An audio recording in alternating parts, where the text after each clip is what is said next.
Meu nome é Maria Cristina, desculpa, sou xará da nossa ilustre palestrante.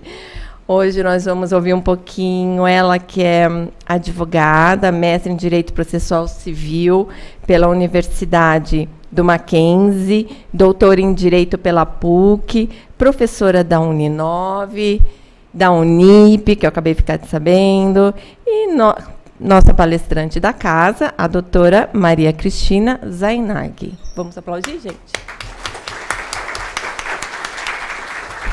Então, há quase 30 anos, eu trabalhando com o mesmo Código de Processo. De repente, a gente tem agora essa mudança. Primeiro, é importante, apesar da mudança, ou apesar de a gente já estar trabalhando e pensando na mudança, é bom nós lembrarmos o seguinte: algumas das informações e do que a gente está trabalhando, nós estamos trabalhando em cima do projeto ainda, porque ele não teve uma redação final. Porque ele foi aprovado, foi para a redação final, ele foi aprovado dia 17 de dezembro, ele foi para a redação final, todo mundo imaginava que ele teria a redação final até o final do ano e iria para a sanção presidencial. Não foi ainda. Ele vai, a última informação é que ele ainda ficará mais 30 dias na revisão. Dentro dessa revisão, alguma coisa do que a gente está vendo pode, eventualmente, ser modificada. Então, que já fique bem claro, porque, eventualmente, alguma coisa que a gente fale aqui, posteriormente, pode não ser exatamente. Nós temos na verdade, duas planilhas para trabalho. Uma é uma planilha comparativa até demais, né? Porque ela traz comparação do Código de Processo e das 3 fases do projeto. O projeto no começo do Senado, o projeto da Câmara e depois, novamente, o projeto que seria a redação final. A do meio, realmente, eu confesso, já passo para... Então, vai da primeira para a última, né? Se isso aqui, eu estou tentando descobrir em casa se eu consigo, até sugestão da doutora Marta do Ipiranga, para ver se a gente não consegue suprimir. São quase, acho que 600 páginas por ter feito essa comparação. E tem um texto que seria o final, mas que é oficioso, mas que rodou e eu tenho, que, no geral, quando eu vou lendo, vou vendo que bate, né, com o que a gente tem aqui, que seria a redação final. Mas a redação final, realmente, a gente só vai começar a trabalhar no momento em que ela for sancionada. E vamos lá, nós não estamos na vacatio legis, e eu brincava, quinta-feira, mas é possível, e a qualquer momento, de repente, pode engavetar isso aí, ele some. Não acredito que aconteça, porém, não dá para a gente dizer jamais, ainda mais diante dessas, né, situações todas que a gente vive ultimamente. Então, de repente, pode ser que a gente não tenha essas alterações. Todo mundo trabalha com o projeto, todo mundo já resolveu, mas, por exemplo, doutrinariamente, nas instituições, a gente não trabalha ainda, dependendo da turma, inclusive, nem se menciona o projeto. Por quê? Porque o 8º semestre ainda consegue fazer prova com o Código de Processo antigo. Eu tenho um sobrinho estagiário que eu brinco com ele e falo assim: Guigui, você tem que passar. E Guigui, porque Luiz Guilherme ficou de Guigui desde pequeno e ficou, né? Mas tem que passar no primeiro exame de ordem, ainda no 9º semestre, para pegar o código anterior. Porque depois, lógico, a OAB também abre a sua caixinha de maldade na hora de fazer o exame e vai pegar tudo que mudou, né? Então, aí vai ficar mais difícil. Então, basicamente, eu acho que o mais importante, que entendamos que a gente ainda não está na vacatio legis, nós não estamos ainda com a sanção efetiva do projeto, não tem publicação, obviamente, por conta disso, então a gente ainda trabalha com especulação. De qualquer maneira, dentro dessas especulações, e a gente pegando aí algumas das alterações, eu fui pontuando, são muitas, mas algumas eu tentei pegar por bloco, né? Primeiro ponto que é importante é que o projeto ele passa a dar uma importância maior à conciliação e à mediação, tá? Além da arbitragem. Com algumas diferenças. Por exemplo, a figura do conciliador ou mediador passa a ser um auxiliar da justiça. Problema, vai depender como esse auxiliar da justiça vai trabalhar, vai depender do regulamento dos tribunais. E aí, cada tribunal vai determinar, de repente, como ele vai querer inserir esse profissional. É verdade que eu brincava Outro dia eu estava, a doutora Marta conciliadora no Ipiranga, e eu falava assim, se o conciliador for como aqueles que a gente tem aqui no JEC, não vai sair nada, né? Porque assim, não tem uma ação nos juizados especiais cíveis aqui que você vai para a conciliação e que dê fruto. Geralmente você está indo para a audiência. Então, a gente tem um conceito beligerante. Isso assim, é uma cultura, na verdade, né? Beligerante. Então, o que acontece? Eu não sei se essa questão do conciliador, porque o conciliador chegar, como eles fazem hoje, tem acordo? Não. Então vamos lá ver para quando foi designada a audiência. Não adianta nada. É chover no molhado. E isso em época que a gente não tem água. Então, vira um problema muito sério. Se for para mudar, teria que ser uma mudança realmente, de tentar fazer as partes se compor. O problema é, se as partes não querem se compor, não tem nada que vá obrigá-las a fazer. A única pessoa que consegue forçar, às vezes, uma composição é o próprio juiz. Como eles fazem, às vezes, na Justiça do Trabalho, meio que, sabe, pressionando a parte, ponderando com uma certa já pré-decisão do que ele vai fazer. Então, inclusive, ficou permitido ao juiz tentar, mesmo adiante, algumas questões de conciliação. Pulando um pouco a ordem, por exemplo, o autor poderá, na petição inicial, já colocar. Então, quando a gente tem lá os requisitos do 282, saiu na petição inicial, não tem mais o valor da causa a princípio, mas em compensação, quer dizer, terá, né? Mas não tem lá no requisito. Obrigatório, como tinha. Então, trocar um item 7 para assim, informar se tem interesse ou não na conciliação. Ok, se o autor informa, se ele não informar, o réu poderá, quando da citação, dizer para o oficial de justiça que tem interesse no acordo. Então, são dois momentos que você já pode definir essa tentativa. Então, o que a gente vê, algo muito importante que muda totalmente do que eu me habituei desde que eu me formei, é exatamente essa ênfase que você está dando aos meios alternativos de solução de conflito, né? Que é a conciliação, a mediação e a arbitragem. Não esquecendo que cada um deles é diferente, né? E aí você vai ter, assim, o mediador ou conciliador vai ser um auxiliar, ele pode ser inscrito, mas provavelmente ele vai ser remunerado, e aí vem a relação de como ele vai ser remunerado. Se ele pode ser advogado, mas se ele for advogado, ele não pode advogar mais naquela comarca em que ele atua como conciliador.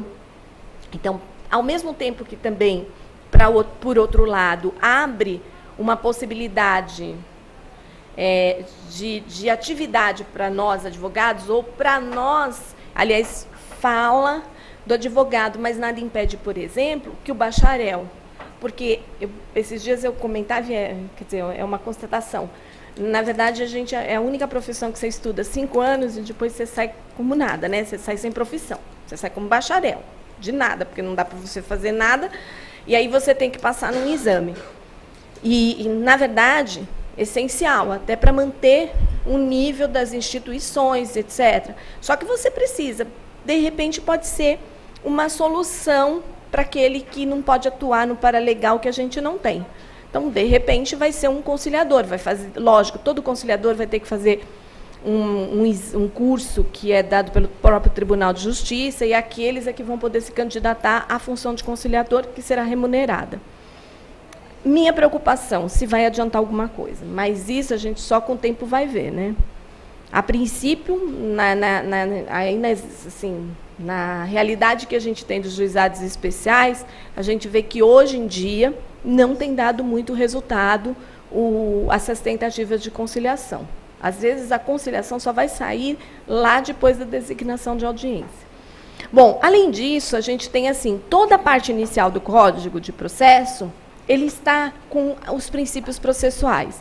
ênfase para razoável duração, né, que foi inserida na Constituição, no artigo 5º, quando da emenda 45, e que agora é repassado também para o Código de Processo Civil. Quando se fala do julgamento antecipado, também fala para que se dê uma razoável duração no processo. Outra questão, o contraditório, a publicidade, o interesse social. O contraditório não era mencionado no Código de Processo, né? Ele era um princípio, estava lá junto com a ampla defesa, no artigo 54, se não me falha a memória, porque o devido processo legal está no 55, né? Então, você teria todos esses princípios. Aliás, chega um ponto que também me preocupa, que um princípio que está mencionado é exatamente o princípio da dignidade da pessoa humana na decisão judicial. E aí vem um problema, porque eu não sei como você equacionar a dignidade da pessoa humana, por exemplo, com determinados direitos. E aí eu fiquei pensando, quando eu vi isso, mas seguinte, né? Imagina, por exemplo, uma ação de despejo por falta de pagamento. O locatário está desempregado. Ok, você vai falar assim, nossa, mas no fere a dignidade da pessoa humana, vai ao advogado dele dizer, olha, fere a dignidade de despejá-lo. Só que a função social é do Estado, não é do particular. Ele também, de repente, precisa daquele aluguel para ele sobreviver. Então, como você vai equacionar a dignidade da pessoa humana em algumas relações? Aí você vai falar o quê? Ai, não, olha, então vamos fazer o seguinte, vamos deixar ele lá. Aí, assim, né, eu sempre brinquei que o juiz vai fazer cortesia com o chapéu alheio, né? Fala assim, deixa lá, mas vou desocupar em 80 dias ou 90, o cara está num apartamento, você paga o condomínio. Não só não receber o aluguel, é continuar pagando condomínio para o cara. Então, você paga para alguém morar na sua casa. E, às vezes, você está passando privação. Então, é uma situação que tem que verificar. Por exemplo, reintegração de posse. Houve área de ocupação. Tem que reintegrar. E aí falar assim, mas a dignidade da pessoa humana, de todo mundo ter um direito a um teto. Tá bom, mas naquela área, por exemplo, não pode. Parte da crise hídrica vem por conta das ocupações em área de manancial que ninguém fez nada. Então, nesse departamento, você fala a dignidade dele, mas tem que ver a dignidade de todo mundo. Se não acaba a água, você vai ter moradia, mas não vai ter o que beber. Então, toda essa questão tem que ser, e mesmo que seja uma área particular, faz parte da propriedade.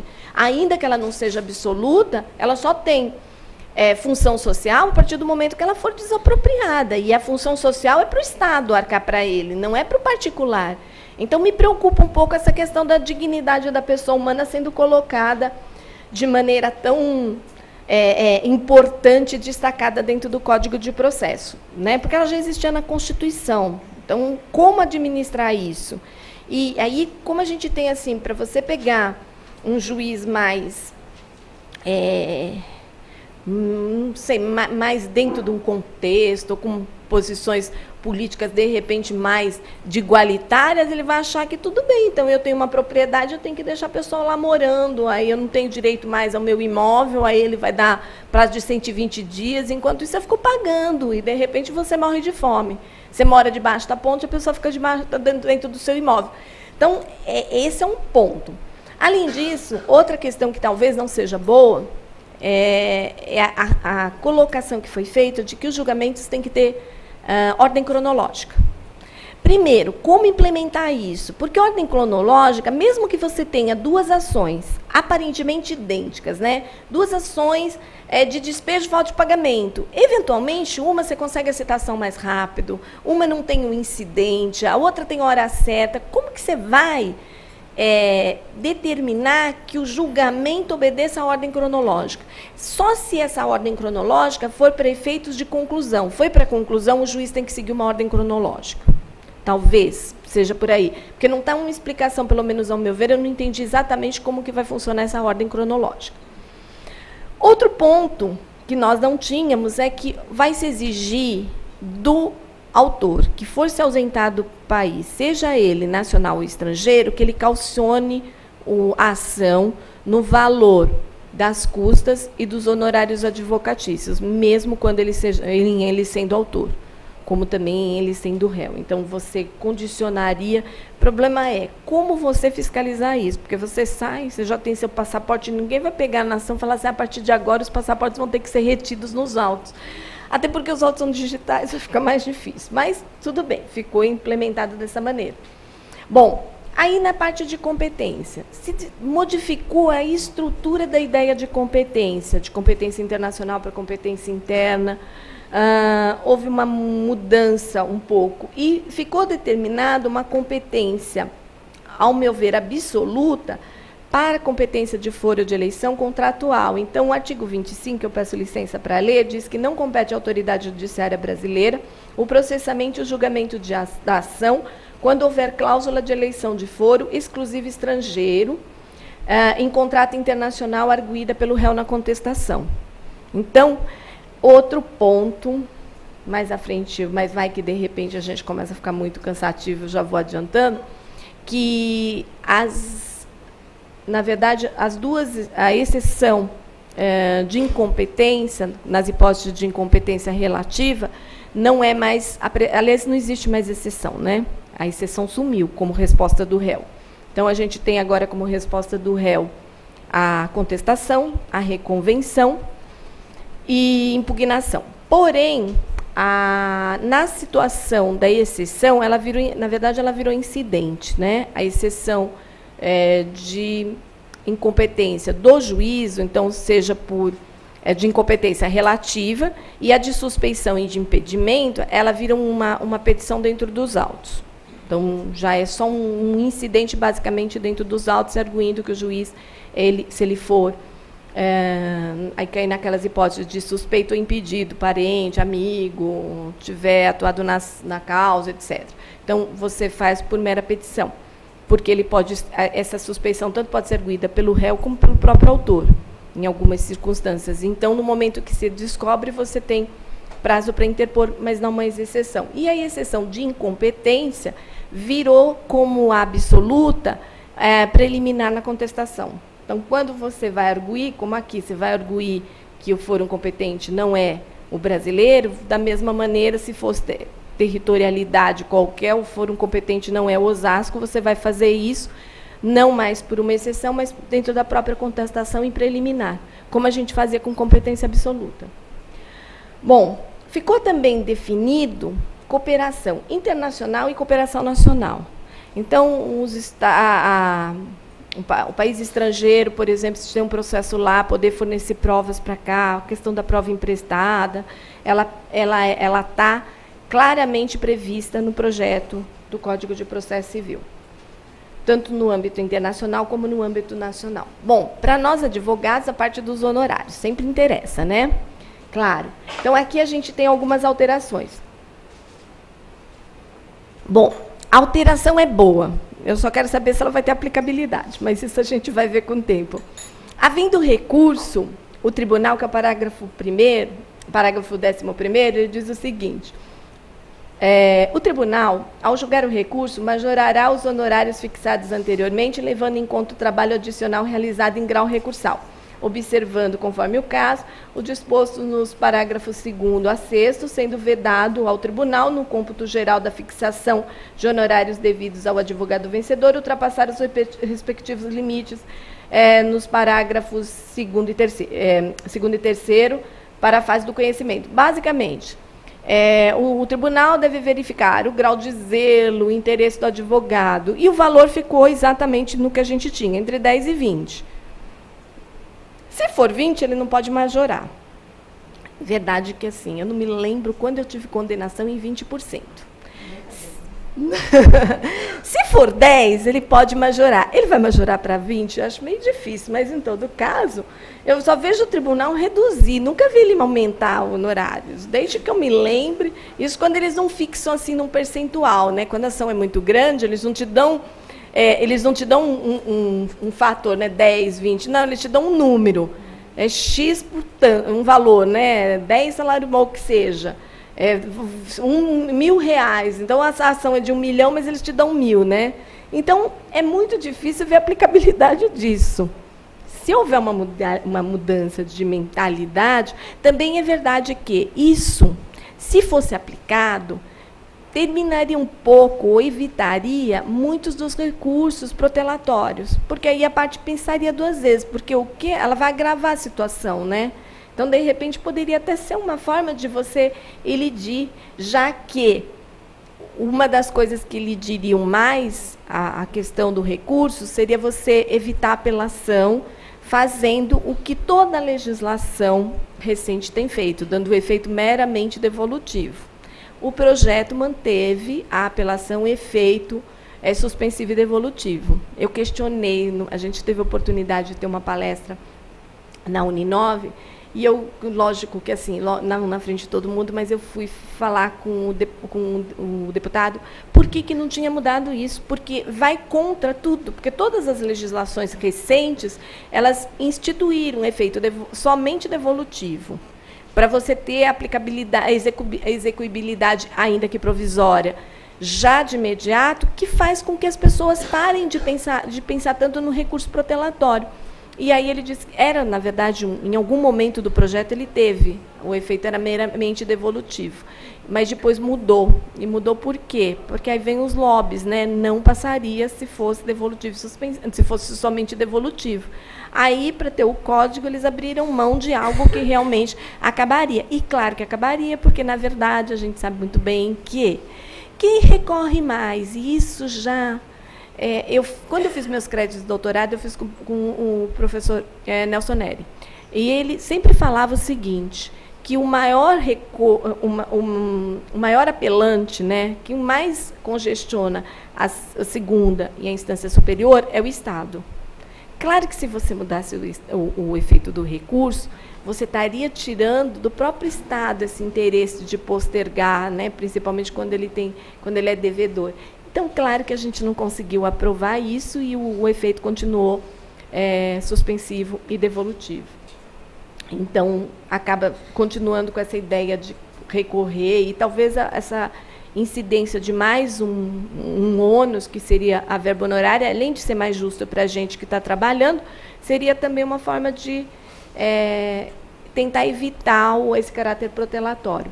Bom, ainda quanto às questões dos honorários, as verbas de sucumbência vão ser arbitradas nos embargos. A execução sempre foi muito discutido isso, se embargo, se impugnação teria verba honorária também, porque antigamente era uma outra ação. A partir do momento, principalmente a impugnação, que você veio com o processo sincrético, ela virou uma fase, mas, de qualquer maneira, agora ficou claro que os embargos à execução, se rejeitados ou julgados improcedentes, em fase de cumprimento de sentença, serão acrescidos do valor do principal. Então vai ter sempre uma verba honorária. Os honorários também passam a ter claramente natureza alimentar. Portanto, ele é impenhorável, que é uma coisa importante, porque às vezes você tem dinheiro na conta, mas eventualmente não é porque a gente é advogado que a gente não vai ter problemas financeiros ou ficar devendo e ter algum problema quanto a isso. E honorários são devidos mesmo quando a gente advoga em causa própria, porque não é porque a gente está se autodefendendo que você não está exercendo a atividade, portanto, tendo direito à verba honorária. Bom, outra questão que foi inserida, que nós não tínhamos no Código de Processo, é a previsão da justiça gratuita. Então, o que nós temos agora? O pedido de justiça gratuita é feito nos próprios autos e está previsto no próprio Código de Processo. E, quando for deferida a justiça gratuita, a parte pode oferecer impugnação na contestação. Então, é o artigo 100. Deferido o pedido, a parte contrária poderá oferecer impugnação na contestação, na réplica, nas contrarrazões do recurso, ou nos casos do pedido superveniente ou formulado por terceiro, por meio de petição simples a ser apresentada no prazo de 15 dias nos autos do próprio processo, sem suspensão do seu curso. Então, ficou muito clara a forma de você impugnar. O problema é, se ela for indeferida, ou se, porventura, for acolhido o pedido para retirada, aí ele deixa claro o agravo de instrumento. Então, a concessão da justiça gratuita, não, ao meu ver, da maneira como ficou pelo artigo 100, pelo artigo 101, quando você conceder, não geraria uma decisão interlocutória passível de agravo, já que o agravo vai ficar pontuado a situações definidas. A gente termina aqui com as situações em que está previsto o agravo de instrumento. Então, o agravo aqui, ele é possível contra a decisão que indeferir a gratuidade ou a que acolher o pedido de sua revogação. Caberá agravo de instrumento, exceto quando a questão for resolvida na sentença. Se não acolher, vem um problema, né? Se você pede para não acolher e o juiz não acolher, você vai reclamar para o Papa. Ou então vai entrar com mandado de segurança, porque, a princípio, não cabe agravo. E que virou assim, se ele concedeu e você divergir, você vai pedir para ele impugnar. Você vai pedir para ele reconsiderar. Se ele não reconsiderar, aí, Neis é morta, não tem recurso. Se não tem recurso, tem mandado de segurança. Mas vai caber agravo? Eu entendo que não, porque o agravo ficou nas duas, eles pontuaram as situações previstas. Então, a princípio, Depois, outra questão que foi importante diz respeito à intervenção de terceiro. O que acontece aqui? A gente teve a assistência, na verdade, a gente sempre viu, né? Porque o Código de Processo falava litisconsórcio, que ficou mantido do mesmo jeito, a assistência, que não estava no litisconsórcio, mas também não estava na intervenção, ela era um ser autônomo, agora ela não é mais. A assistência agora é uma intervenção de terceiro. Então, nós tínhamos 3 intervenções, né? Oposição, nomeação, então, oposição, nomeação, autoria, denunciação à lide e o chamamento ao processo. Tiramos as 2 primeiras, certo? É mais ou menos assim, precisávamos ter, não temos mais 4, temos 5, mas não podíamos passar de 5, né? Já que antes a gente dizia que tinha 5, mas uma não estava incluída expressamente. Agora nós temos 5 e só 5. Então, o que aconteceu? Tiramos a nomeação e a oposição. Continuamos com a denunciação à lide, o chamamento ao processo. Incluímos a desconsideração da personalidade jurídica como uma intervenção de terceiro e o amicus curiae, que, na verdade, só é passível nos tribunais. Então, você excluiu 2, colocou outros 2 e incluiu um que já era, que vivia ali no limbo abandonado, agora ele virou uma intervenção de terceiro, que é assistência. Então, a assistência não muda, ela só muda a localização no código. Ela entra dentro das intervenções de terceiro.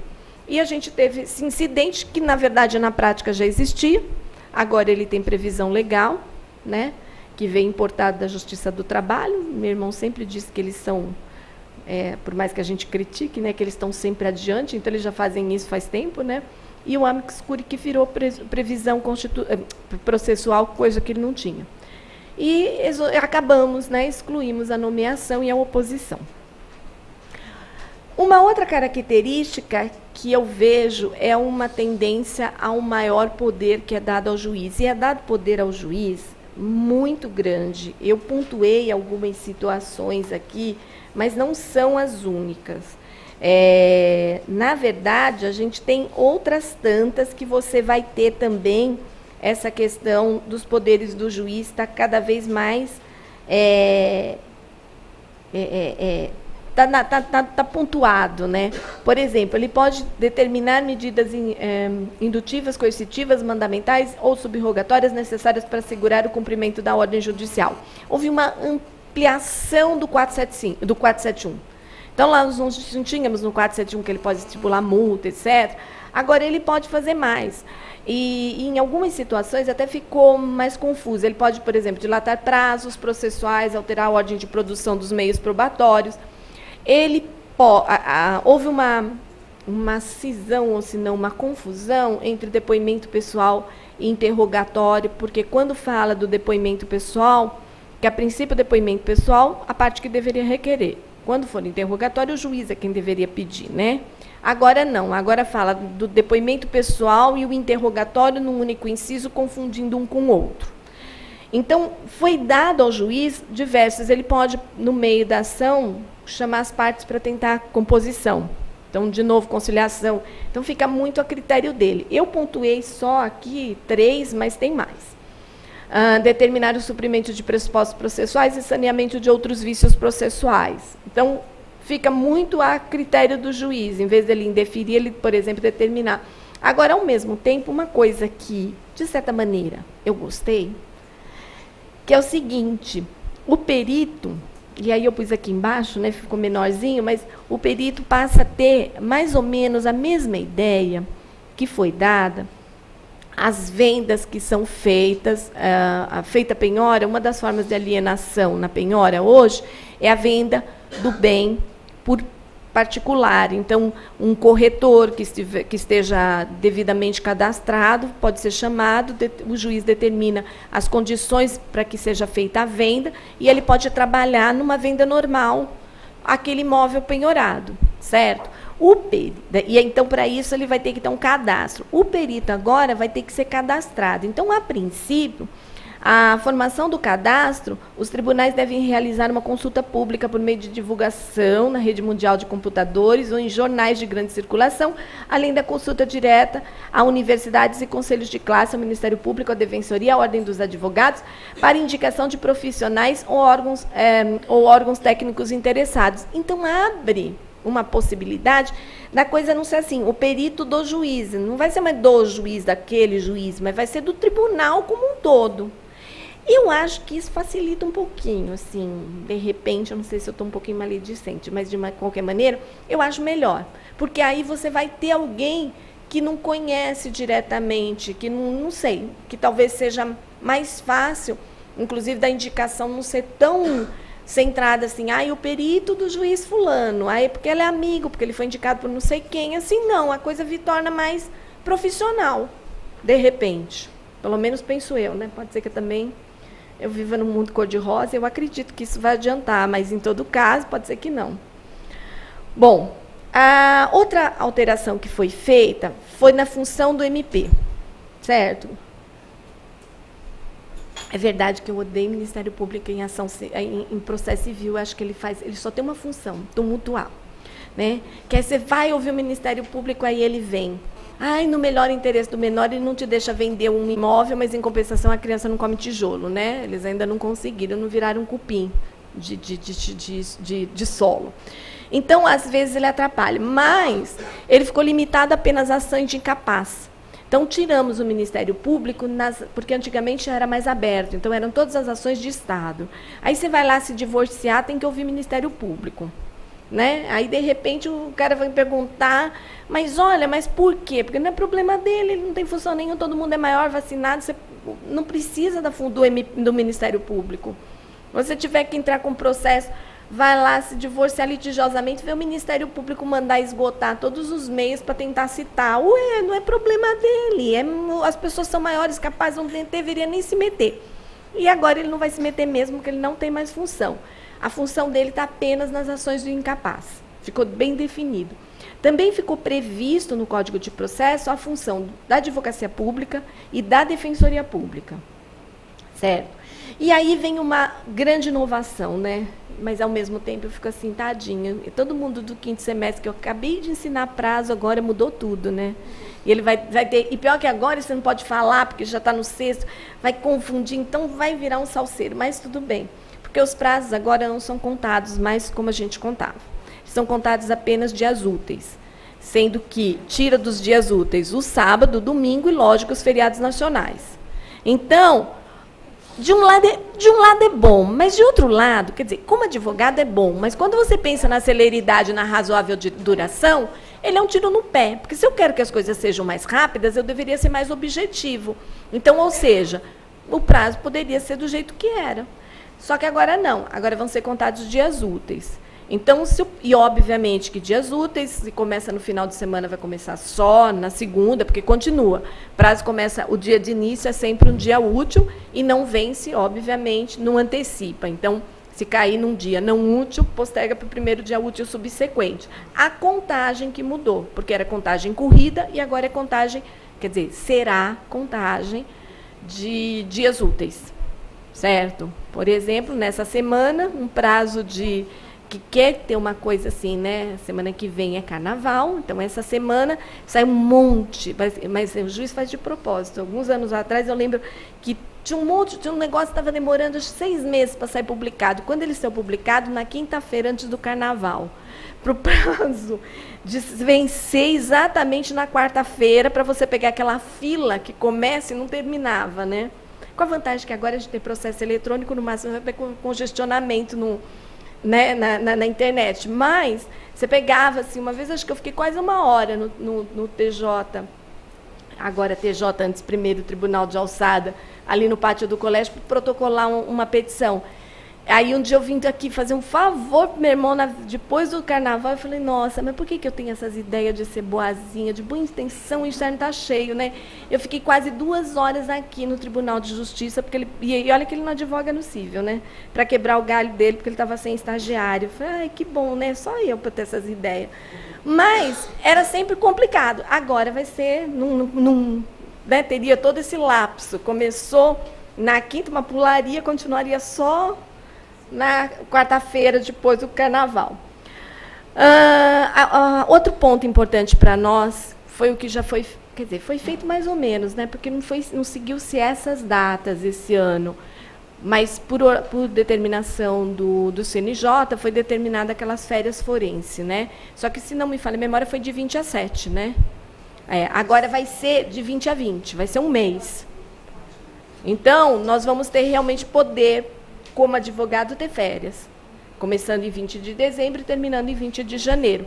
Nesse período, vai poder ocorrer citações, e vai poder, obviamente, as medidas de urgência, porque sempre puderam, né? Mas pode, eventualmente, se dar citações. Só que os prazos estão todos suspensos. Uma coisa que eu achei interessante é que não haverá prazo em dobro nos processos eletrônicos. Então, de repente, eles vão... E outra coisa que eu vou falar mais adiante, mas... está aqui, já falo agora. Que uma coisa que eles... Eu não sei como que eles vão implementar isso, mas eu fiquei, assim, muito curiosa.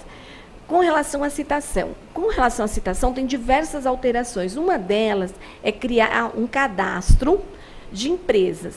E aí, eu coloquei só cadastro de empresas, porque eles detalham que é empresas de pequeno porte, de médio porte, colocaram empresas de sociedade de economia mista, puseram várias empresas que deverão ter um cadastro para que se opere a citação e a intimação por meios eletrônicos. Então, você teria que ter um cadastro de e-mails, mas basicamente. Agora, como que eles vão implementar isso? A ideia é interessante, eu só espero que não seja uma letra morta, como a citação por meio eletrônico, né? Porque citação por meio eletrônico é o máximo. O processo é eletrônico, tudo é eletrônico, menos a citação, que você não consegue. Eu brinquei uma vez, porque assim, eu brinco, quem foi meu aluno sabe que eu sou minha melhor cliente, né? Aí eu vou brigar com o Mercado Livre. Mercado Livre, ele não existe, né? Não achava o raio do endereço, eu queria que ele fosse citado por e-mail. Aí o rapaz virou para mim e falou assim, doutora, nós não temos implementado isso no Tribunal de Justiça. Tudo bem, isso também em 2006, mas também de lá para cá não mudou nada, né? O tempo passou, mas eles continuam sem implementação de citação por e-mail, principalmente porque se o processo é eletrônico, você tem que... Veja, o tribunal não implementou, mas aquelas pessoas que gostam de vírus, elas te mandam todo dia, né? Você recebe alguma coisa assim, comunicado do Ministério Público, comparecimento em audiência, tudo aqueles vírus, né? Que se você clicar, você fala, ai meu Deus. E sem contar que vem assim, do Ministério Público Federal, mas a coisa do estadual, algumas coisas. Eles precisam ser um pouquinho mais inteligentes, aprimorar um pouquinho os vírus, mas eles tentam, né? E a gente continua ainda sem conseguir a citação pela internet. Outra questão, na ação de uso capião, porque, de certa maneira, o uso capião ele desapareceu quanto procedimento especial. Mas uma coisa que eu nunca entendi, por que no uso capião de bem, na verdade, de imóvel em condomínio, um apartamento, eu tinha que citar os confinantes, né? Porque de casa tem uma explicação para eu saber se, de repente, meu muro não está comendo uma parte do vizinho, etc. Mas apartamento está delimitado, né? O que você vai fazer? Vai quebrar, você vai cair no do vizinho de baixo. Então, eu não entendi. Foi uma das coisas que era uma questão de lógica. E ainda bem que, pelo menos, nisso eles pensaram, né? Os confinantes vão ser citados pessoalmente, exceto quando tiver por objeto unidade autônoma de prédio em condomínio. Claro, porque não tem como você roubar uma área condominial do seu vizinho, porque está ali, né, definido. Então, nesses casos, você não vai mais citar o confinante, então não vai ter... O uso capião era um dos exemplos de litisconsórcio passivo necessário. Agora, só vai ser necessário se o bem for casa. Se for condomínio de edifício, não. Então, se for prédio, não precisa, porque se for condomínio de casa, também vai precisar. Mais uma questão da citação que eu pontuei é que também diz respeito ao condomínio, né? E a gente que mora em apartamento vai imaginar o seguinte, tadinho, eu fico com dó dos porteiros, porque assim, é uma pessoa geralmente mais simples, humilde. Aí vai o oficial de justiça e fala assim para ele, você está sendo citado, recebe aqui a citação. Se ele não quiser receber a citação do condômino, ele vai ter que escrever e declarar sob as penas da lei que a pessoa não mora mais lá. Você está deixando o pobrezinho numa situação que dá pena. O cara vai chegar, ele vai receber citação até do morto, porque ele vai declarar, o coitado vai morrer e assim, é uma situação muito complicada. Ao mesmo tempo, vamos lá, né? É basicamente, não sei se, mas que antigamente a gente falava assim, tinha um oficial de justiça que citava até na boca do cachorro, né? Ele chegava, o mandado deixava para o cachorro e dava a pessoa por citada. É mais ou menos a mesma coisa, né? Vamos citar qualquer um, usar a teoria da aparência, ao meu ver, de uma forma muito lato, né? Porque se você vai para o prédio, mas você não conseguiu encontrar a pessoa, aí, sem contar que torna, ao mesmo tempo, quando a gente prega, né, a dignidade da pessoa humana no processo, cadê minha dignidade do meu porteiro não ficar sabendo que eu tenho problemas, que eu estou sendo citada numa ação? Ele vai estar recebendo a citação, ele vai estar tomando ciência do teor da citação, e a minha dignidade, o meu direito ao sigilo, né, é uma coisa muito delicada, porque, de repente, não sei, você pode ter um problema, mas você não quer que a sua vida pessoal seja... E sem contar que a gente sabe muito bem, é do porteiro para o mundo, né? Então, porteiro, ele sabe tudo. Tirando um ou outro que é mais discretinho, e mesmo assim, se você parar para bater papo, quer se inteirar das fofocas do prédio, é falar com o porteiro. Ele sabe de todas e ele conta todas, né? Então, ao mesmo tempo, a gente tem esse problema. Talvez eles não tenham pensado que, na solução do problema do autor, a gente expõe o réu numa situação, de repente, que pode denegrir a imagem dele. Aí você fala, mas não fica devendo, só a gente ter. Mas nem sempre a gente consegue ter uma vida certinha, né? Às vezes a gente se atrapalha, se confunde, sabe? Então, de repente, você fica numa situação muito complicada. Outra questão que eu também pontuei, ali onde está dos ladinhos, são os artigos. No artigo 250, mudou. Antigamente, o oficial de justiça, para dar a hora certa, ele tinha que tentar por 3 vezes em horários distintos. Agora são 2. Né? Então, tentará 2. Aí ficou antes, antes eram 3. Eu comia, eram 3, mas tudo bem, né? Fica aqui dito. A hora certa, o oficial tentará 2 vezes. Antes nada, antes eram 3. O 256, ele prevê uma outra situação, aí alguém fala assim, mas por que você vai? Porque ganha tempo, né? Imagina você que sabe que você sabe onde está o réu, mas você quer a citação por hora certa, citação por edital, por qualquer motivo, né? E você pede a citação por edital. Se a citação por edital tiver intenção dolosa, você pode correr o risco de sofrer uma multa de 5 vezes o salário mínimo. Então, 5 vezes, mais ou menos 8, porque está quase R$4.000, né? 5 vezes 8, 40. Mais ou menos R$4.000. Vai dar uns 13.900 e qualquer coisa, porque o salário mínimo não chegou a 800, né? 790 e uns quebradinhos. Então, faz ter essa possibilidade, que hoje a gente não tinha. Detalhe, nós temos a litigância de má-fé. Quantas vezes a gente já viu a aplicação de litigância de má-fé? Eu não me lembro de nenhuma delas. E olha que não tem um processo... Ou não, tem, também não é. Mas, assim, vários processos eu pedi litigância de má-fé da parte contrária. Eu nunca tive nenhuma, não sei os doutores, mas é outro ponto. Bom, basicamente, aqui eu fui tentando seguir. Veja, a sequência do código também, ela mudou. Ele vem, o código, como a gente ainda não tem a versão final, você não tem um sumário para te dar uma ideia, então você tem que ir lendo, né? E aí, no lendo, eu confesso que esse comparativo tem 600 páginas, aí meu lado de poupar arvorezinhas não me deixou imprimir, então eu fico usando no tablet, às vezes você se perde a quantidade, mas, basicamente, ele vem com uma disposição geral. Depois ele passa para essas informações, ele fala de citação, depois ele começa a tutela. Depois, só que o processo cautelar em si vai estar mais adiante, mas ele usa mais ou menos a regra de processo de conhecimento, fala da antecipação de tutela e das cautelares antes do processo de conhecimento, depois do processo de conhecimento, depois os procedimentos especiais, execução e recursos ao final. Está mais ou menos assim, com algumas alterações. Então, vem a tutela provisória, que na verdade, mudou a tutela provisória, passou a ser chamada tutela de urgência e de evidência. cabe aqui, né, uma coisa que eu não entendo. Basicamente, é a mesma coisa, com um nome diferente, certo? Então, vamos trocar o isto é por oração, por ou seja, dá mais ou menos a mesma coisa. Com algum, né, agora, claro, você ficava falando de antecipação de tutela e tutela cautelar. Agora a gente vai falar de tutela provisória, e essa tutela provisória pode ser de urgência ou de evidência. Bom, quem falou de tutela de evidência pela primeira vez, e eu descobri isso, fui procurar, até para um trabalho do meu sobrinho, né, que é o problema de você ter sobrinho estudando, quando ele tem alguma coisa de processo civil, ele te manda. Se ele não manda por WhatsApp, ele te liga. Foi a tutela de evidência, é um livro do ministro Fux, que, salvo o melhor juízo, é a tese dele de doutorado.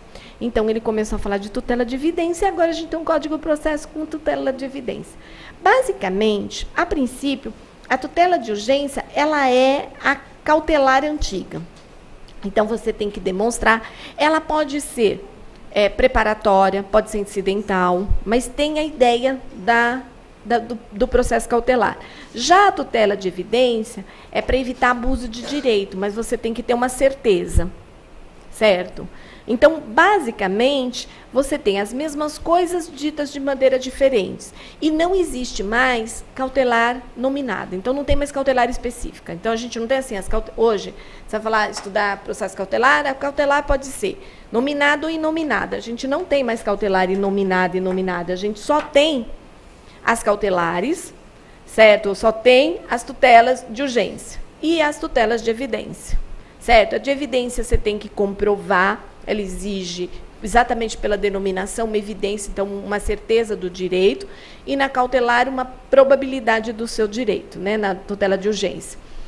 Ao final, a gente tem mais ou menos a mesma coisa, só que existe um único artigo que menciona algumas cautelares, então ele fala de arresto, ele fala de sequestro. Não existe mais, por exemplo, a possibilidade da produção antecipada de provas como cautelar. Ela está no próprio processo de conhecimento. Então, ela é um incidente do processo de conhecimento, não mais como uma medida, tanto que ela não vai estar na parte das tutelas provisórias. Ela vai estar exatamente na parte das provas. Então, algumas alterações, basicamente, que talvez depois, quando a gente lê, a gente entenda exatamente a sequência, porque, num primeiro momento, ela fala numa parte, depois fala de novo, então tem que esperar um pouquinho a redação final para ver exatamente como vai ficar definido isso. Mas, outro ponto é que, se não houver divergência quanto a essa tutela provisória, existe uma estabilização quando não houver recurso pelo deferimento. Então, é como se fosse uma garantia de que aquilo não vai ter... vai perpetuar durante o trâmite do processo, ou eventualmente até ao final. Então, tem essa... É um artigo que fala dessa questão da estabilização, nas hipóteses de não haver recurso, quando da concessão da tutela provisória. E aí, se não me falha a memória, na parte da tutela de urgência. Depois, nós temos a questão do valor da causa. Na verdade, eu pontuei o valor da causa, ele ficou meio perdidinho, mas é que me chamou a atenção que o valor da causa nas ações de indenização terá que ser o valor pretendido.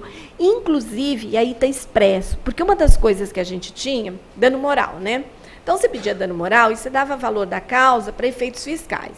Então, eventualmente, e aí, de um lado, tem um lado bom, do outro lado, né, o lado ruim. Se você pedir aquelas pessoas assim, vão pedir dano moral de 100 mil, dano moral de 1 milhão. Ok, você pode pedir o quanto você quiser, só que o valor da causa vai incidir sobre o que você estiver pedindo. E a gente, geralmente, pediu dano moral, mas incidia o valor da causa num valor para efeitos fiscais, porque ele é um pedido, ele não é uma certeza. Então, de repente, assim, chegando a... se eu colocar, por exemplo, um dano moral de 500 mil, 1% de 500 mil vai ser, então, 10% é 50, são 5 mil, não é isso? Bom, 5 mil. Dependendo do dano, o tribunal vai dar, você vai recolher 5 mil para o Estado. Aí vem o tribunal te dá um valor de dano moral de 5, você trocou 6 por meia dúzia. Né? Ainda desembolsou 5 para receber os outros 5 e nem sabe se você vai receber. Então, isso vai nos levar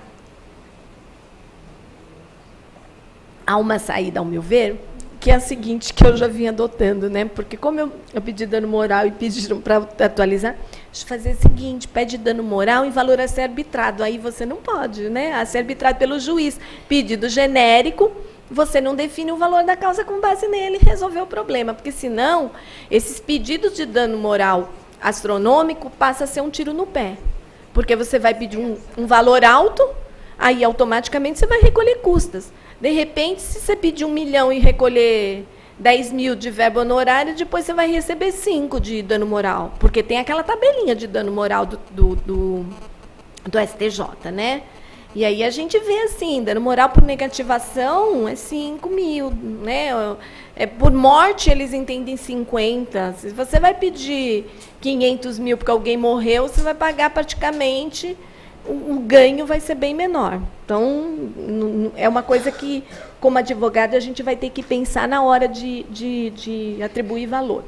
Bom, outra questão, processo de conhecimento. Nós não vamos ter mais procedimentos, como a gente tem hoje, procedimento comum subdividido em sumário e ordinário. Não existe mais o procedimento sumário.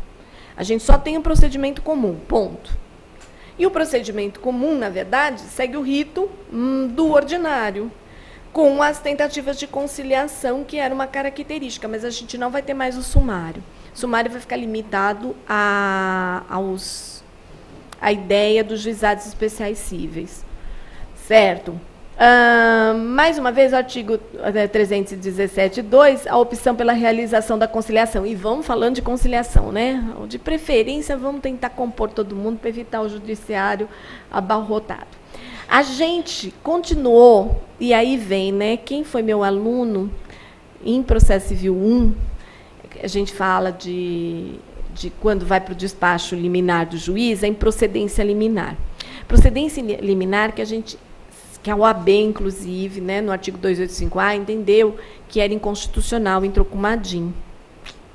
Puxa, aí você veja que tudo é muito rápido, né? A razoável duração é uma coisa que a gente tem que realmente acreditar nela, que nem Papai Noel e Coelhinho da Páscoa. Porque, basicamente, a DIN é de 87, de 2006, 2007, 2006.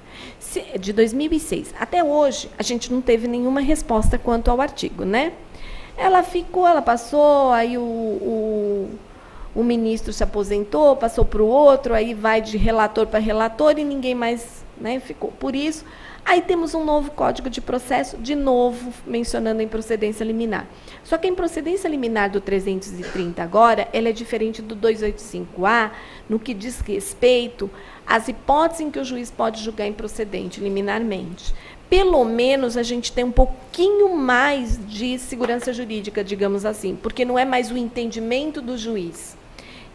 Desde que a sobração já tenha manifestação de súmula dos tribunais, então você leva para uma esfera mais adiante, certo? Então, não é mais só a critério, o juiz, naquele juízo, se está tratando de matéria meramente de direito, naquele juízo tiver uma sentença de improcedência que já tenha sido, que já tenha tramitado. Agora não, agora, basicamente, eu reli, a não ser que haja alguma, mas o meu entendimento, a princípio, ficou de que somente nas decisões, quando naquele tema já tem uma decisão dos tribunais a respeito, dizendo que a ação é improcedente.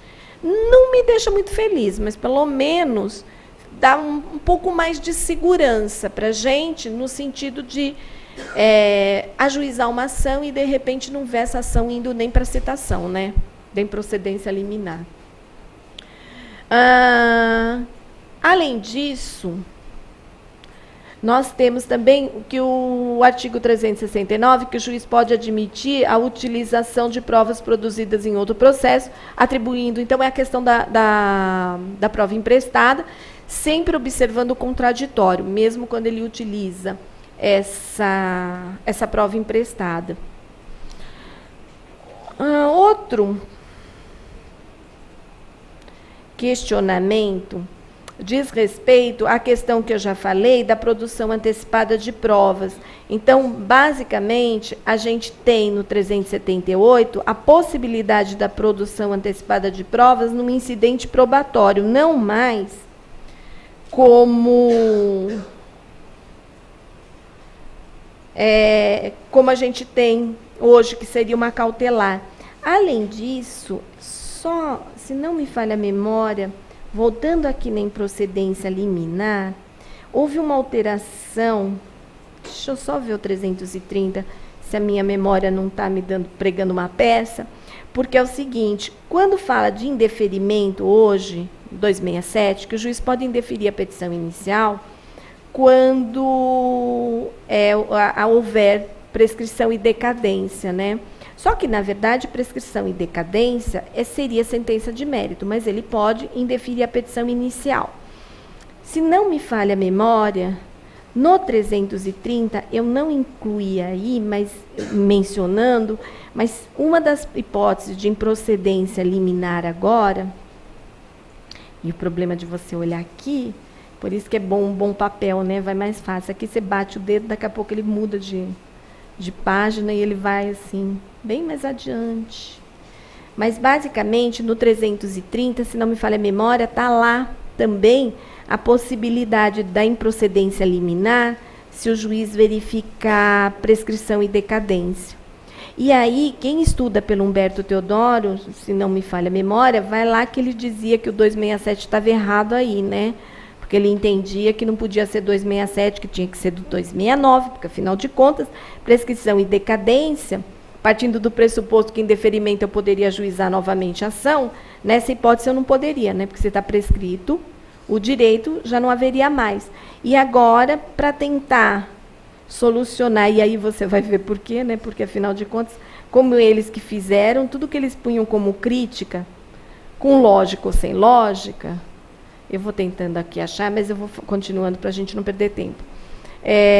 De qualquer maneira, eles foram mudando. Então, uma das mudanças, se não me falha a memória, é essa da improcedência liminar nas hipóteses de prescrição. Agora já está pertinho, estou no 360, só falta 30. As hipóteses de prescrição e decadência. Outra questão é o 382, que eu já falei, que é essa confusão que foi feita entre depoimento pessoal e interrogatório. Para o Código de Processo ficou a mesma coisa. Não faz diferença mais um ou outro. Certo? E uma outra coisa, que essa é uma inovação legalzinha, para gente que gosta, mas para quem não gosta de informatização vai ser um problema, que é poder fazer, nas hipóteses em que o depoente tiver, ou a testemunha tiver em outra comarca, fazer depoimento por videoconferência. É legalzinho fazer pela internet, né? Hoje em dia você tem essa facilidade. Só que eu acho que seria muito mais útil, mais barato no crime do que no processo civil. Porque no processo civil, de qualquer maneira, você não precisa conduzir coercitivamente nem o autor, nem o réu. Então, geralmente, você não precisaria disso. Mas é uma das hipóteses em que ficou prevista a questão da videoconferência. Agora, cheguei no 330. Exatamente. Parágrafo 1º, tá? Do 330, ele fala, com licença só para ler, o juiz também poderá julgar liminarmente improcedente o pedido se verificar desde logo a ocorrência de decadência e prescrição. Então, decadência e prescrição saiu do indeferimento para ir para a improcedência. Até aí ficou mais lógico, tá? Isso é um ponto importante. Bom, aí nos procedimentos especiais, excluímos. Ação de depósito não existe mais. Ação de dar contas, porque a ação de prestação de contas era cobrar as contas ou você, quando quer prestar a conta para alguém, do dar contas. Dar contas não existe mais. Não existe mais um procedimento especial de venda a crédito com reserva de domínio, execução de testamento e organização de fundação. Tá? Houve a inclusão de uma coisa chamada regulação da varia grossa. Na verdade, é uma perícia para verificar, e meio que só para verificar quando há uma avaria em algo que esteja judicialmente, e aí tem todo um trâmite, mas é algo que a gente vai precisar estudar mais, porque primeiro que a avaria de avaria mesmo, de dano, Então, se esse dano é muito aparente, você tem que, eventualmente, para regularizar, fazer uma perícia do tamanho daquela avaria. Então, é um procedimento que eu confesso assim, eu nunca tinha visto. Ficou meio esquisito. Bom, indo para o final, a gente tem também a questão da impugnação. Aí já, para finalizar, e vamos, só um detalhe. Quando eu falei da ordem do código, ela está assim, processo de conhecimento, cumprimento de sentença. Aí você tem cumprimento de sentença por quantia, cumprimento de sentença para entrega de coisa, cumprimento de sentença de alimentos, aliás, cumprimento de sentença contra a fazenda, todos os cumprimentos de sentença, certo? Aí, depois do cumprimento de sentença, vem os procedimentos especiais. Aí, quando termina os procedimentos especiais, vem a execução. Então, eu coloquei no mesmo slide, mas a execução está mais abaixo e cumprimento de sentença está mais acima, como hoje a gente tem o 475, só que, obviamente, que não precisou abrir, né, um alfabeto inteiro para um artigo. Então, mas uma das questões que foram modificadas, aliás, duas delas, primeira delas, né, uma eu pontuei aqui, a outra eu nem coloquei. A impugnação, hoje, para você pede, primeiro, pagamento em 15 dias, né? Sob pena de penhora. Então, 15 dias veio toda aquela discussão, conta de quando, conta de quando. Bom, agora está claro, 15 dias você é intimado, aliás, a partir do momento que o advogado for intimado ao pagamento. Então, a partir dali, a gente começa a contar 15 dias. Passado os 15 dias, a parte pode, a não pagando, efetuar a impugnação. Na verdade, ela pode também impugnar no prazo de 15 dias. Não, porque no atual regimento, ela só vai poder impugnar depois de penhorar. Então, foi mantida a segurança do juízo, né? Depois de seguro o juízo é que você pode impugnar. E no projeto já não. Isso foi uma adequação para ficar mais lógico. Se eu posso embargar sem penhorar, por que eu não posso impugnar também sem penhorar? Então, eu posso impugnar sem haver a necessidade da penhora. E a intimação agora ficou claro, quer dizer, os 15 dias agora ficou claro, né, os 15 dias do 475J ficaram claros no projeto que ele vai se contar a partir da data da intimação. E uma inovação é que o próprio devedor pode depositar o valor que ele achar devido, se ele quiser efetuar o pagamento de plano. Basta ele juntar um memorial descritivo. E aí ele vai juntar o memorial, ele vai depositar e a parte, quer dizer, o credor vai poder impugnar ou não aquilo que ele está apresentando. Então, é uma inovação. É verdade que parte da execução, ela sofreu uma alteração, né? Primeiro em 2005, que foi essa parte do cumprimento, depois em 2006 o processo de execução, basicamente. Então, em 2005 a gente teve a instauração, a volta do processo sincrético. A inovação, que é tão inovadora, que ela é do Código de 39, né? Nós tiramos o Liebman, tadinho de Liebman. Ele deve agora estar se contorcendo no túmulo, e o professor Cândido Rangel de Dinamarca deve estar muito tristinho, porque se mudou, né? Tirou todas as características de Liebman. Por exemplo, uma das características de Liebman era as condições da ação serem 3, né? Então, o código começava no artigo 4 com interesse e legitimidade, mas no 267 ele falava da possibilidade jurídica do pedido, né? Não existe mais possibilidade. As condições da ação ficaram limitadas a 2, como era, né? Coitadinho, era uma característica dele, da possibilidade jurídica, agora não vai ter mais. Bom, na parte da recursal, a gente tem uma tendência, aliás, de uniformização da jurisprudência em todas as instâncias. Então, essa coisa inclusive, o incidente de resolução de demandas repetitivas, que hoje a gente tem do STJ, do mesmo assunto, começar a usar isso até para o Tribunal de Justiça. Então, basicamente, é meta. O judiciário está quase como gerente de banco, tem meta. Então, vamos cumprir as metas. Essa é a meta. Qualidade não importa muito, mas desde que a gente cumpra, vamos obter a razoável duração a qualquer preço, né? E dentro desse qualquer preço, vamos julgar por batelada, que sempre acaba sendo uma questão de não ter mais aquela coisa que a gente tinha antigamente. E aí, como eu comecei falando, eu sou saudosa, né? Antigamente a gente tinha um processo, era mais lúdico. Começava com tudo, né? A gente tinha aqueles cadernos bonitos. Agora não tem mais nada, é tudo informatizado, a coisa já virou impessoal. Não é mais uma causa, é aquele assunto que, se tiver repetido. E, por fim, a gente tem uma possibilidade, né?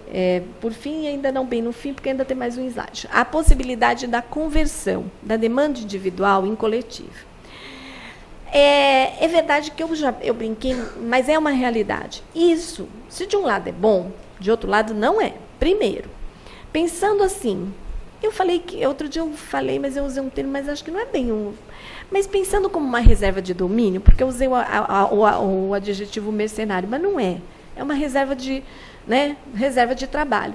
O problema é o seguinte, antigamente, não deve ser da época de alguns, mas quando a gente teve aqueles planos econômicos, existia uma forma, como que o advogado ganhava dinheiro? Quando existia plano econômico, existia aquele monte de ações que você repetia, você fazia ali dos consórcios, né, dos seus clientes, entrava com a mesma ação.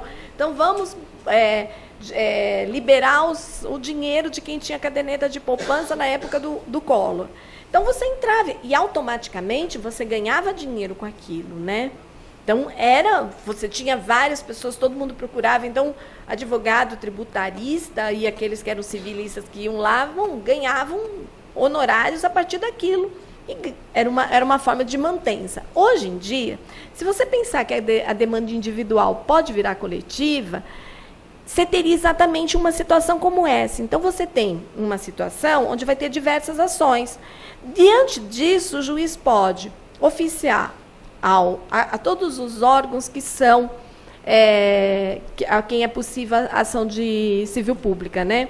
Então, o Ministério Público, a Defensoria, a própria OAB, a Advocacia, a Advocacia Pública. Então, você pega, aí a pessoa entra com a ação. Ok.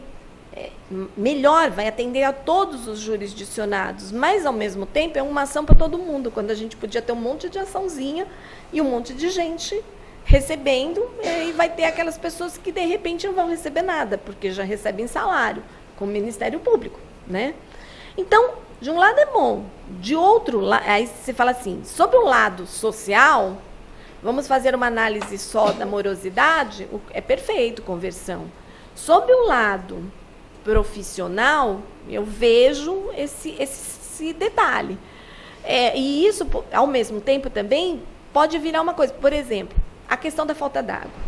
Enquanto não for declarado, né, pelo judiciário, apesar de que tem uma entrevista na Folha no Estado de São Paulo, de sábado, ou foi de ontem, que o desembargador Naline e o ministro, agora eu não me lembro qual deles, eu não lembro o nome, mas que ele dizia que não dá para pedir para cumprir aquilo que não dá para mandar entregar água para quem não tem água, se não existe água.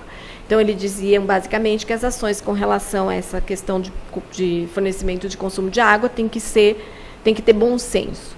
Mas, se nós pararmos, por exemplo, aquele advogado que ajuizou uma ação exigindo que a água dele não fosse cortada a partir do momento que não há uma declaração ainda de regime de racionamento, automaticamente aquela ação não é só um direito dele, você pode ter um monte de... Não sei se existem, aquela saiu nos jornais, mas pode ser que existam várias ações onde as pessoas estão querendo água, ok. Só que se todo mundo não tiver um mínimo de restrição de água, ninguém vai ter mais água. Então, seria uma hipótese onde uma demanda individual poderia ser coletiva, certo? Só que, ao mesmo tempo, você vê uma situação em que, nesse caso, se ela for coletiva, ela vai gerar um próprio interesse social, porque se você liberar água para todo mundo, vai também faltar água, principalmente para quem tiver... E vai chegar uma hora que você vai mandar fazer o que não tem. É como, basicamente, a ação de direito de família, onde você diz que o pai tem a obrigação de dar afeto para aquele pai que não quer saber da criança. Você vai fazer o quê? Vai mandar prender? Não vai, de repente...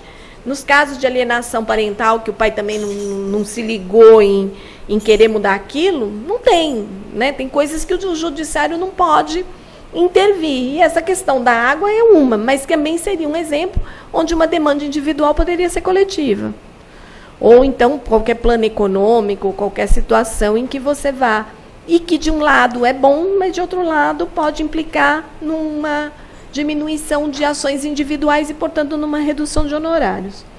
Por fim, e agora finalizando mesmo, dentro de 1h30 que eu prometi, a gente tem aqui a questão do agravo. Veja, a princípio, eu vou ter uma situação em que eu estou vendo a hipótese, primeiro que o agravo de instrumento era para ter sido abolido. Aí ele não foi mais, voltou, mas ele ficou pontuado. Então, eu entendo que nós temos hoje o agravo em números clausos, nessas possibilidades, né? Exclusão de litisconsórcio, rejeição do pedido de limitação do litisconsórcio, rejeição de pedido de gratuidade, que já está no próprio artigo 101, o incidente de desconsideração, rejeição de alegação de convenção de arbitragem, mérito da causa, tutelas provisórias. Agora, outras situações tem que a gente não está prevista aqui. Aí você vai falar, bom, e nessas hipóteses? Por exemplo, não admissão de prova. A princípio, você não vai ter o agravo de instrumento. Então, aí vem assim, nos outros casos expressamente previstos, né? Nos outros casos expressamente referidos em lei, são de leis esparsas, onde a gente tem lá algumas situações, como na lei de mandado de segurança, você tem previsão de agravo quando não concedida a segurança. Também caberá agravo de instrumento contra decisões interlocutórias proferidas na fase de liquidação de sentença, de cumprimento, no processo de execução e no processo de inventário. No processo de conhecimento, outras situações de interlocutória, e aí eu vejo na fase que vai estar separada, né? Porque agora a gente volta a ter a fase do saneador e o julgamento no estado do processo. Não é mais uma fase fundida na outra. Você tem o saneador como providências preliminares e depois o julgamento no estado. Então, você pode ter ali na fase do saneador algum incidente que você tenha alegado que o juiz desconsidere. E aí, vai caber agravo? A princípio, não está aqui. Óbvio, se não tem recurso previsto, eu tenho uma solução, que é o mandado de segurança. Então, essa é um ponto que ficou sem previsão. Basicamente, senhores, eu sei que assim, a gente tem muita coisa para ver. Eu pontuei, assim como, né, os doutores, obviamente, que estamos todos aprendendo juntos, né? Então, ou reaprendendo juntos. Então, obviamente, que eu tentei pontuar dentro do Código de Processo inteiro, mas muita coisa passou batido, porque não dá tempo